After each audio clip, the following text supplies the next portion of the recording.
দিন ছিল আমার একদিন 12 ঘন্টা সময় আমার সন্ধ্যা হইল পাখি উড়ে যাবার বুঝি সময় হলো পাখি উড়ে যাবার বুঝি সময় হলো ঘন ঘন আসে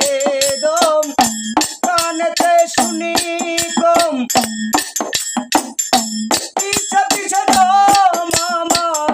ঘুরতে লাগিল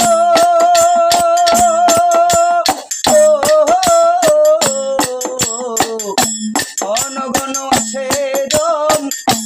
কানেতে শুনি কম পিছে পিছে দম আমার ঘুরতে লাগিল পাইকা গেছে মাথার চুল কথা বলতে পরে ভুল পাইকা গেছে মাথার চুল কথা বলতে পরে ভুল চোখে দেখি গন্ডগোল বন্ধ লড়িল পাখি উড়ে যাবার বুঝি সময় হলো পাখি উড়ে যাবার